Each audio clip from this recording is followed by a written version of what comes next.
Friends, કેમ છો બધા? માહિર વેજ કિચનમાં તમારું સ્વાગત છે. ફ્રેન્ડ્સ, આજે હું તમારી જોડે શેર કરવા જઈ રહી છું એકદમ મીઠાઈવાળાની દુકાને મળે એવો આદુ પાક. જે એકદમ ખાવામાં મોઢામાં મૂકતા ભેગો જ પીગળી જાય એવો સોફ્ટ બને છે. જનરલી આપણે આદુ પાક છે એ ગોળમાં બનાવતા હોય, પણ આજે આપણે ચાસણીવાળો ખાંડમાં બનાવશું. તો સૌથી પહેલાં આપણે કોપરાને શેકી લેશું. 1 વાટકી જેટલું મેં કોપરાનું છીણ લીધું છે. એ તમે વચ્ચે ઓછું કરી શકો છો.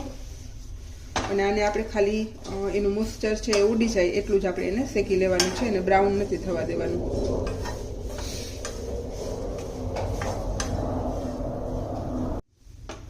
તો આ રીતે થોડું આવું શેકાઈ જાય એટલે આપણે એને બીજી વાસણમાં ઠલવી લેશું.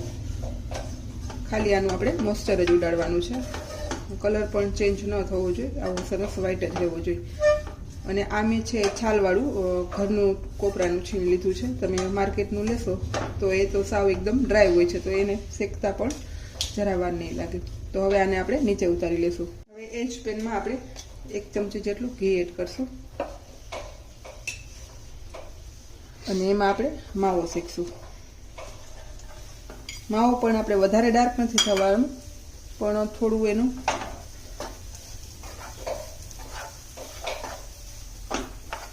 સુગંધ આવે એવું થઈ જાય અને થોડો એવો શેકાઈ જાય એવું આપણે શેકી લેશું.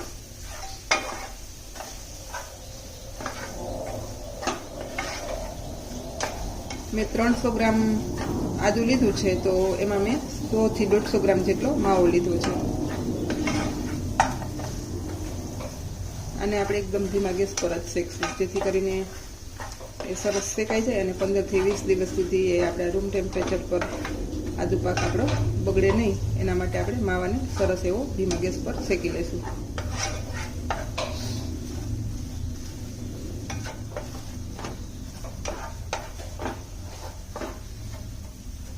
તો તમે જોઈ શકો છો આપણો માવો છે થોડો ડાર્ક થઈ ગયો છે અને મસ્ત એવો શેકાઈ ગયો છે, અને ઘીથી એકદમ સરસ છૂટું પડી ગયું છે. તો હવે આપણે માવો બહાર કાઢી લેશું.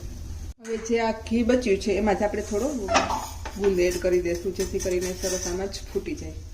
અને ગુંદ છે એ બિલકુલ ઓપ્શનલ છે, તો તમારે એડ કરવું હોય તો કરી શકો, ન કરવું હોય તો ન પણ કરો તો ચાલે. પણ આનાથી સરસ સ્વાદ આવે છે, એટલે નાખવું તો વધારે સારું.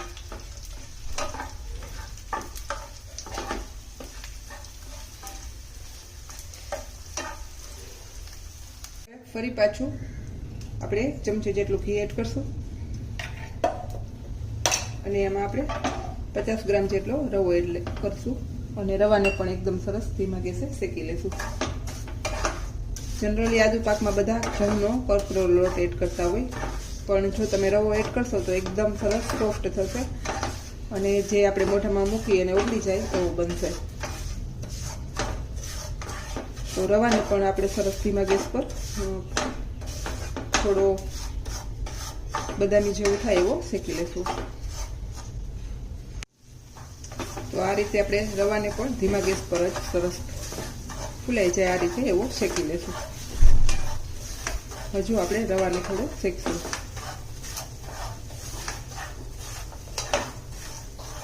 તો તમે જોઈ શકો છો આપણો રવો છે એકદમ સરસ શેકાઈ ગયો છે. હવે આને પણ આપણે બહાર કાઢી લઈશું. ફરી પાછું આપણે એ જ પેનમાં 1 ચમચી જેટલું ઘી લેશું, અને એમાં આપણે 300 ગ્રામ જેટલું આદુ લેવાનું છે. અને એકદમ સરસ મેં જે આવે છે આપણે ચીલી કટર, એમાં મેં ક્રશ કરેલું છે. તો આ રીતે આપણે ક્રશ કરી લેવાનું છે.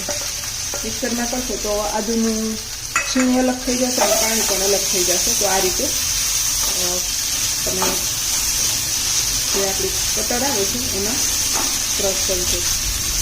અને આદુ શેકવામાં છે નીચે ક્ષારને લીધે તૂટી જશે, તો એલ્યુમિનિયમનું વાસણ નથી લેવાનું, નોનસ્ટિક વાસણ જ લેવાનું છે. આદુની કચાશ હશે ત્યાં સુધી નીચે ચોટશે, પણ જ્યારે કડાઈને છોડી દઈએ અને ચોટવાનું બંધ થઈ જાય ત્યારે આપણે સમજી લેવાનું કે આપણું આદુ છે એકદમ સરસ શેકાઈ ગયું છે.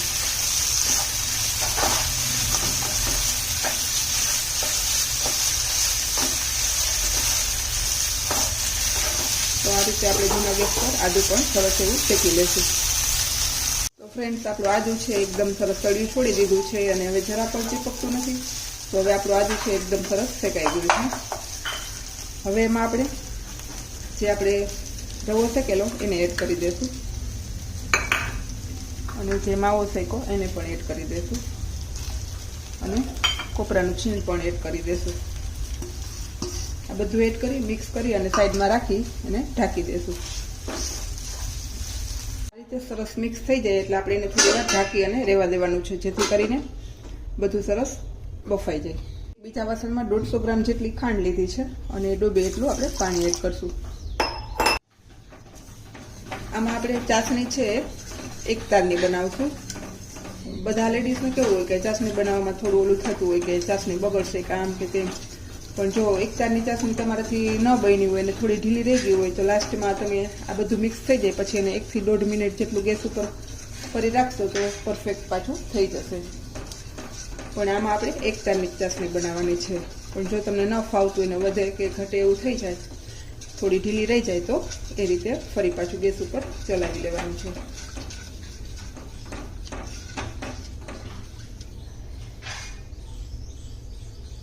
આમાં આપણે થોડી હળદર એડ કરશું. બાકી બધા શું કરતા હોય, જે પોરબંદરના કંદોઈ છે એમાં કલર એડ કરતા હોય, પણ કલર કરતાં હળદરનો પણ ટેસ્ટ નથી આવતો અને તો પણ આદુ પાકનો કલર એકદમ મીઠાઈવાળાના દુકાન જેવો જ થશે. તો હું અત્યારે હળદર યુઝ કરું છું, કારણ કે એની સ્મેલ તો આવતી નથી અને કલર પણ એટલો જ સરસ આવશે. તમે ચાહો તો કલર પણ એડ કરી શકો, પણ કલર કરતાં હળદર સારી. આપણે જાયફળ અને એલચીનો પાવડર પણ એડ કરી દઈશું, જેથી કરીને સરસ એની સ્મેલ ચાસણીમાં બેસી જાય. તો આ રીતે સતત હલાવતું રહેવાનું છે અને આપણે એક તારની ચાસણીને તૈયાર કરી લેવાની છે. જો તમને હળદરનો કલર ક્યાં જતો રહ્યો અને કેવું એકદમ સરસ જે આપણે બહારનો કલર એડ કરતા હોય એના જેવો છે એનો કલર થઈ ગયો છે. હવે આપણી એક તારની ચાસણી એકદમ સરસ રેડી થઈ ગઈ છે અને જે આપણે ઢાંકીને રાખ્યું એના ઉપર આપણે સીધું એમાં એડ કરી દઈશું. આવું કરવાથી આ વસ્તુ બધી ઢાંકી દીધી હોય તો આપણે જે ગરમ થતું હોય એ રીતનું એનું સ્ટ્રક્ચર રહે, એના માટે આપણે ઢાંકી દેવાનું છે અને રવો ને બધું સરસ એકદમ એમાં બફાઈ જાય. તો હવે એકદમ સરસ ચાસણી મિક્સ કરી દઈશું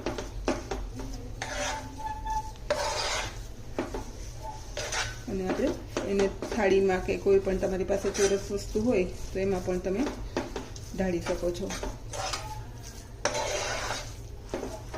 તો હવે આપણે નીચે ઉતારી અને એને ઢાળી દઈશું. આ રીતે વાસણમાં ઠલવી અને આપણે એને પાથરી દઈશું.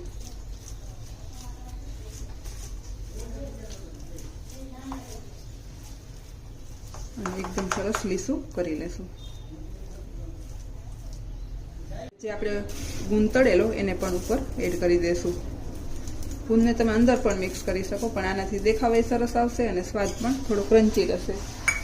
અને ફરી પાછું એને આપણે એકદમ સરસ દબાવી દઈશું, જેથી કરીને ગુંદ છે એ અંદર જતો રહે. અને કાજુ, બદામ અને પિસ્તાની કતરણ આ પણ બિલકુલ ઓપ્શનલ છે, પણ તમને જો ભાવતું હોય તો તમે એડ કરી શકો છો. તો આ રીતે આપણે બધે ઉપર લગાવી દઈશું.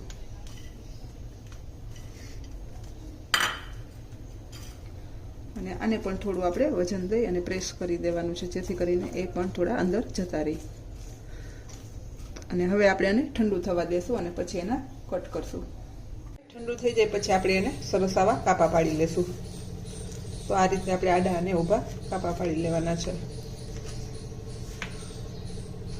તો ફ્રેન્ડ્સ, તૈયાર છે મારો એકદમ મોઢામાં નાખતા જ પીગળી જાય એવો આદુ પાક.